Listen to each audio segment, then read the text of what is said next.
नमस्कार दोस्तों, कैसे हैं आप सभी। स्वागत है आपका अपने YouTube channel education with Sanghamitra में। उम्मीद करती हूँ आप सभी स्वस्थ होंगे, अच्छे होंगे।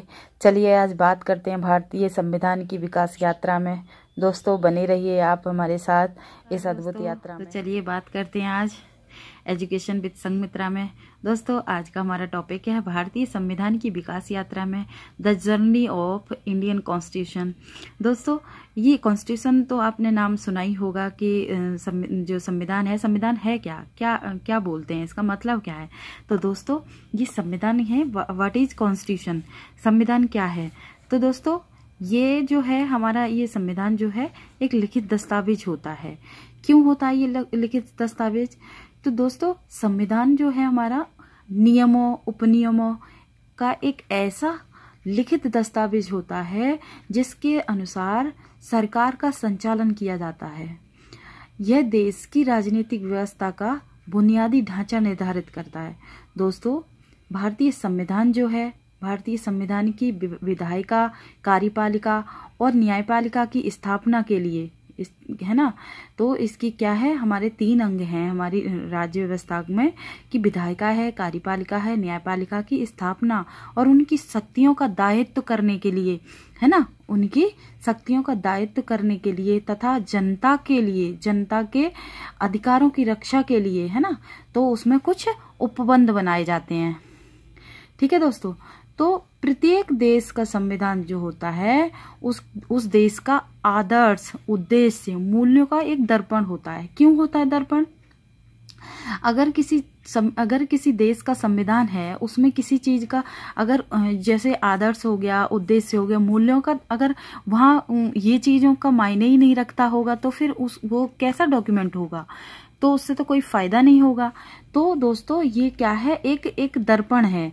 यानी संवैधानिक विधि जो है देश की सर्वोच्च विधि होती है और सभी विधियां इसी पर आधारित होती हैं। संविधान जो है कोई जड़ दस्तावेज नहीं है। ये जो है कोई जड़ दस्तावेज नहीं होता। क्यों नहीं होता, मतलब जरूरत आने पर इसमें चेंजेस किए जा सकते हैं, है ना।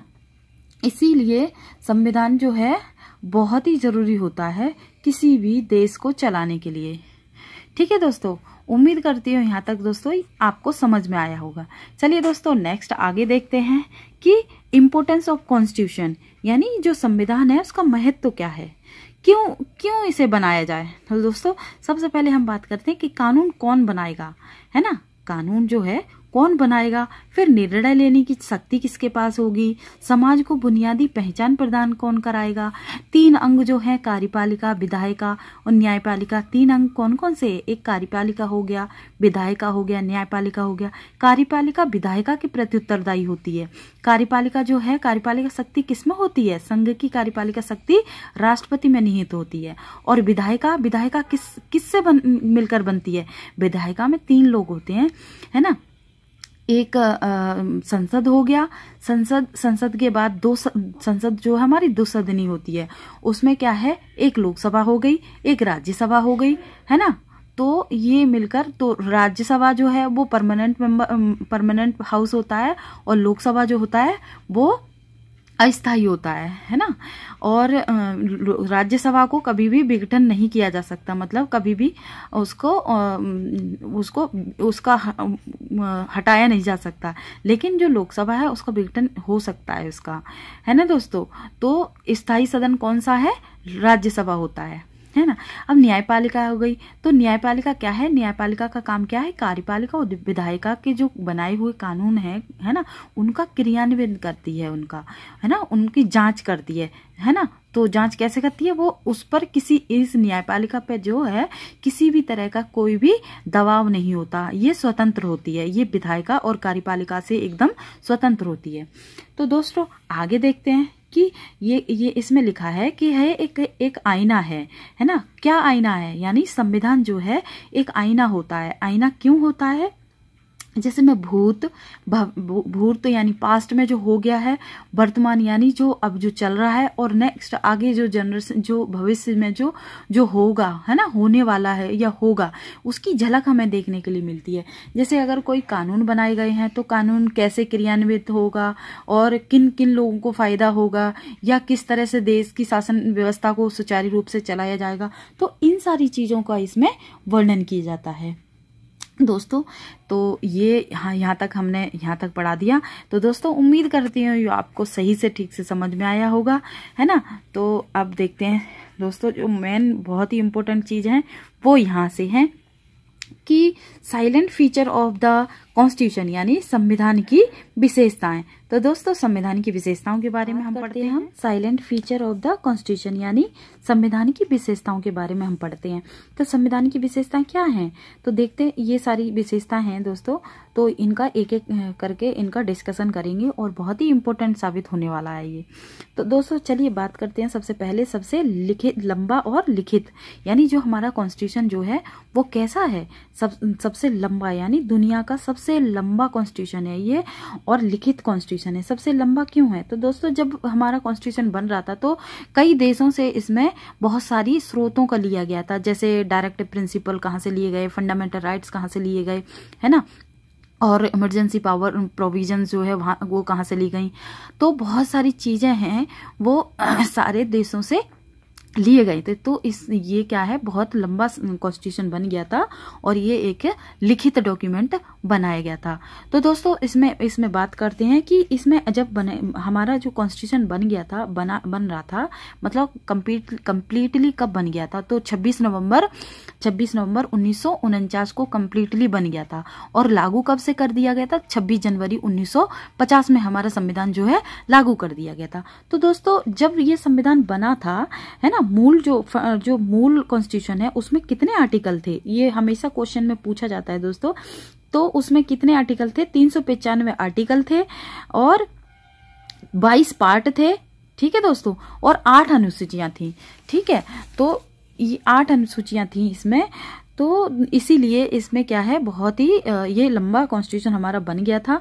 और एक बात और जान लीजिए, जो हमारा कॉन्स्टिट्यूशन बना है उसमें वो कितना समय लगा था उसमें, तो ऑप्शन हम कई सारे ऑप्शन दे देंगे, लेकिन हमारा जो आंसर होगा वो क्या है, हमारा कॉन्स्टिट्यूशन बनने में 2 साल लगे थे, ठीक है, 11 महीने लगे थे, है ना, 11 महीने लगे थे हमारे कॉन्स्टिट्यूशन बनने में और 18 दिन लगे थे, ठीक है दोस्तों।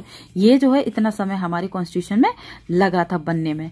तो आगे देखते हैं दोस्तों, नेक्स्ट देखते हैं अब है संसदीय शासन प्रणाली।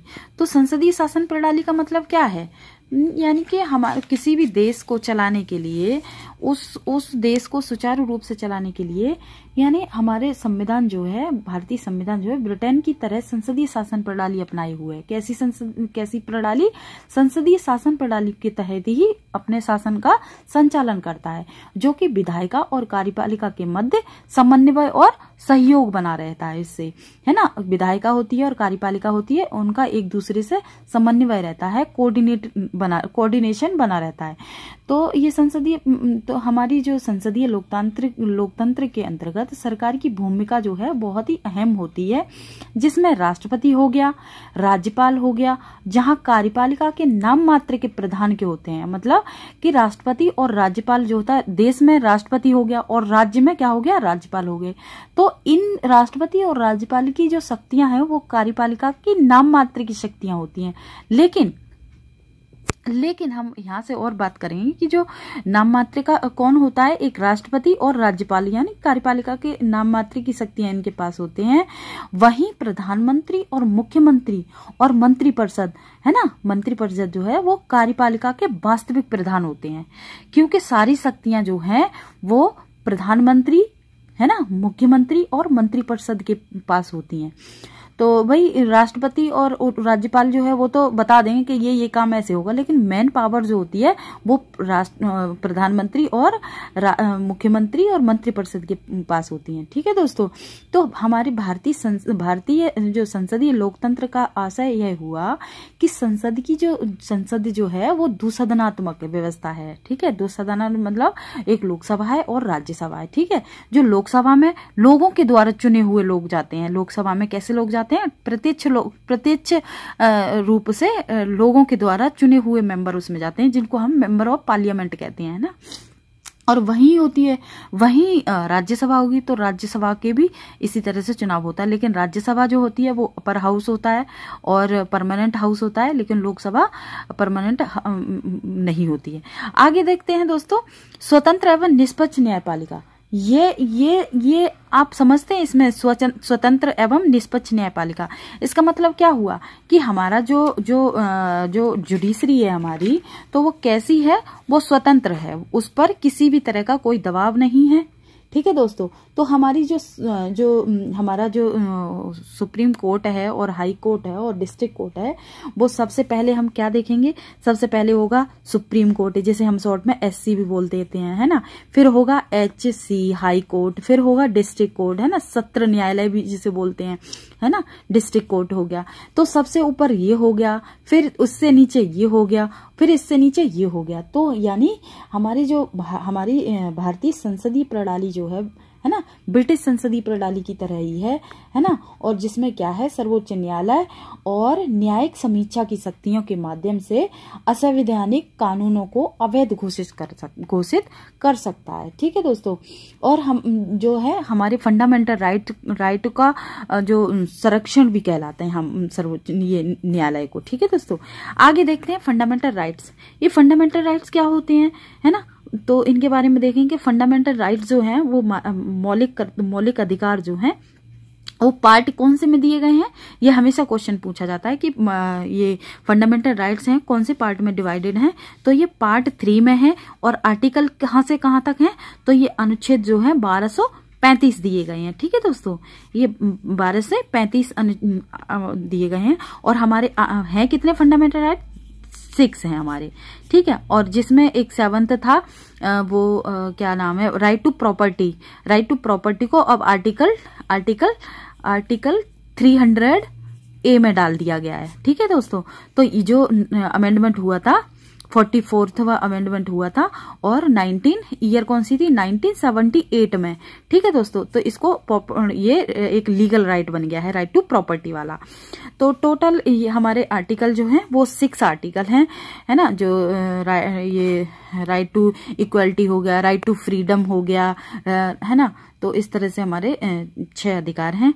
उसके बाद हम देखते हैं डीपीएसपी का फुल फॉर्म क्या होता है, directive policy of state policy. जो पार्ट कितने में दिए गए हैं, ये पार्ट दिए गए हैं 4th में दिए गए हैं, और आर्टिकल कितने हैं, कितने से कितने तक आर्टिकल हैं, ये आर्टिकल हैं 36 से 51 तक। ठीक है दोस्तों, आगे देखते हैं। अब फंडामेंटल ड्यूटी के बारे में आ जाइए कि फंडामेंटल ड्यूटी क्या होती है। तो फंडामेंटल ड्यूटी यानी प्रत्येक नागरिक का कर्तव्य बनता है कि अपने देश की सुरक्षा करे, देश के संविधान का सम्मान करे, है ना, और उसकी धरोहर को, जो देश की धरोहर है उसका संरक्षण करे, है ना, किसी भी तरह का कोई भी अपमान ना करे, किसी भी तरह का ध्वज का सम्मान करे।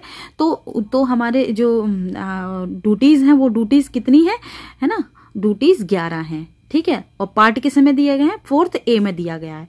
नेक्स्ट देखते हैं दोस्तों, 3 टायर गवर्नमेंट। 3 टायर गवर्नमेंट का क्या मतलब है, क्या समझते हैं आप 3 टायर गवर्नमेंट। 3 टायर गवर्नमेंट का मतलब है कि शासन व्यवस्था की, यानी किसी भी देश की शासन व्यवस्था को सुगमता और पारदर्शिता हेतु, है ना, तो 73 और 74th अमेंडमेंट करे गए थे। ठीक है, कॉन्स्टिट्यूशन अमेंडमेंट हुए थे, मैं शॉर्ट में लिख देती हूँ, अमेंडमेंट है, कॉन्स्टिट्यूशन अमेंडमेंट हुए थे। ठीक है, जिससे क्या था कि स्थानीय स्वशासन का उपबंध किया गया था इसमें, तो है ना, तो केंद्र की शक्तियां, राज्य की शक्तियां और जो पंचायत है, तो इन चीजों की सारी शक्तियां यहाँ पर डिवाइडेड की गई थी। ठीक है दोस्तों, नेक्स्ट देखते हैं सेक्युलर स्टेट। तो सेक्युलर स्टेट से क्या समझते हैं, सेक्युलर स्टेट का मतलब होता है जो हमारा जो कॉन्स्टिट्यूशन है ना, तो 42वें संविधान संशोधन में 1976 में जो संशोधन हुआ था, कब हुआ था? 42 अमेंडमेंट था, 42nd अमेंडमेंट था, ठीक है। और ईयर कौन सी थी? 1976 थी, ठीक है, ईयर 1976 थी। तो उसमें क्या था, भारतीय संविधान में पंथ निरपेक्ष शब्द को जोड़ा गया था कि ये सेक्युलर जो है, हिंदी में सेक्युलर, इंग्लिश में सेक्युलर कहेंगे और इंग्लिश में क्या कहेंगे? पंथ निरपेक्ष। तो पंथ निरपेक्ष जो शब्द है वो कब जोड़ा गया था? 42वें अमेंडमेंट है ना, कॉन्स्टिट्यूशन अमेंडमेंट में 1976 में जोड़ा गया था, ठीक है।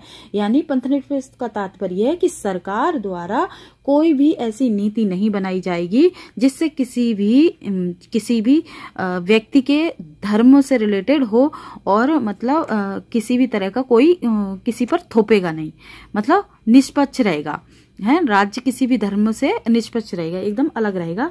किसी पे कोई जबरदस्ती नहीं है कि तुम हमारे धर्म को मानो, कि इस धर्म के हिंदू धर्म को मानो या बौद्ध धर्म को मानो या सिख धर्म को मानो, आपकी अपनी चॉइस है, किसी भी धर्म को आप मान सकते हैं। दोस्तों नेक्स्ट देखते हैं इमरजेंसी प्रोविजंस। इमरजेंसी प्रोविजंस का मतलब क्या है?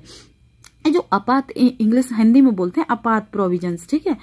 तो आपात के माध्यम से देश की संप्रभुता और एकता एवं अखंडता, इस पर किसी भी तरह की कोई आपत्ति आती है तो ये प्रोविजंस जो है, इमरजेंसी प्रोविजंस लगाई जाती हैं। तो ये हमारे देश में, हाँ अच्छा पार्ट और लिख दीजिए, ये इमरजेंसी प्रोविजंस जो है वो पार्ट कितने में है? पार्ट 18 में बताई गई हैं, ठीक है दोस्तों। तो 80 में है। तो 3 प्रकार की प्रोविजंस हैं, कौन कौन सी? एक में फर्स्ट में हम लिखेंगे नेशनल इमरजेंसी, ठीक है, यानी राष्ट्रीय आपातकाल, राष्ट्रीय आपातकाल, जो आर्टिकल कितने हैं? 352। कहाँ लिख रही हूं मैं, मेरा वीडियो कहाँ बन रहा है, देखो 352। और सेकंड है हमारा, सेकंड है राष्ट्रीय आपातकाल, सॉरी राष्ट्रपति आपातकाल,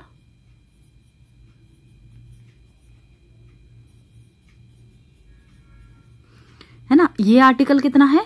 356, जो कि राज्य में लगता है, ठीक है दोस्तों। आगे देखते हैं थर्ड वाला कौन सा है? थर्ड वाला है वित्तीय आपातकाल,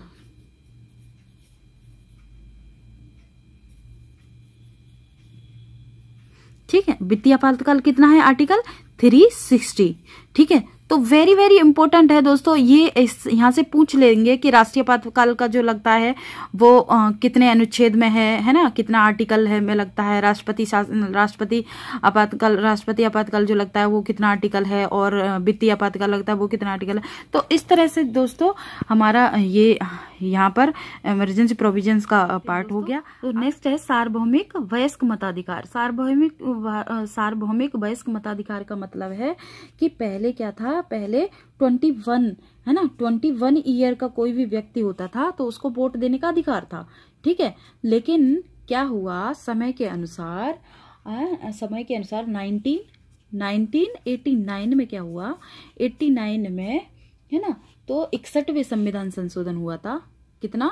61वें संविधान है ना, 61वें संविधान कॉन्स्टिट्यूशन अमेंडमेंट हुआ था, कॉन्स्टिट्यूशन अमेंडमेंट हुआ था। उसमें क्या किया गया था, उसमें मतदान की जो सीमा 21 जो थी उसको हटाकर है ना 18 वर्ष कर दी गई, 18 वर्ष कर दी गई। क्यों कर दी गई? क्योंकि दोस्तों ये देश में जो है युवा वर्ग के द्वारा जो वोट देने का अधिकार जो होता है, यानी कि पहले मतलब आप समझ गए होंगे मैं क्या कहना चाह रही हूँ, यानी पहले जो था 21 वर्ष का कोई भी व्यक्ति होता था वही वोट देने का अधिकार रखता था, ठीक है। उसके बाद क्या हुआ कि 1989 में 61वीं कॉन्स्टिट्यूशन अमेंडमेंट हुआ था। तो उसमें क्या था, ये जो है उम्र हटाकर 18 वर्ष कर दी गई, ठीक है दोस्तों। आगे देखते हैं, ये है माइनॉरिटी है ना, माइनॉरिटीज हो गया, एसटी हो गया और एससी, इनके लिए हमारे कॉन्स्टिट्यूशन में विशिष्ट प्रावधान बनाए गए हैं ना। विशिष्ट प्रावधान क्यों बनाए गए हैं कि मतलब जो पिछड़े लोग जो होते थे तो उनके लिए संविधान में है ना उनको आरक्षण की व्यवस्था की गई है ना। उनका जो लेवल जो है निचला पायदान होता था तो उनका उस लायक बनाया गया जिससे समाज में सभी वर्ग को समान अधिकार मिल सकें और उनका जो शैक्षणिक स्तर है वो काफी अच्छे से हो जाए और मजबूत हो जाए, जिससे उनके अधिकारों के किसी भी तरह का हनन ना हो सके। इसीलिए ये कॉन्स्टिट्यूशन ने कई तरह के प्रावधान बनाए हैं, यानी प्रोविजंस बनाए हैं। तो ये ST के लिए एक प्रोविजंस बनाया गया था 1989 में, ठीक है दोस्तों, यानी वो था SC/ST प्रोविजंस बनाया गया था। एक एक्ट का मुझे नाम ही नहीं याद आ रहा है ना, एट्रोसिटी एक्ट बनाया गया था, है ना, कि किसी भी तरह का कोई भी भेदभाव इनके साथ नहीं किया जाएगा।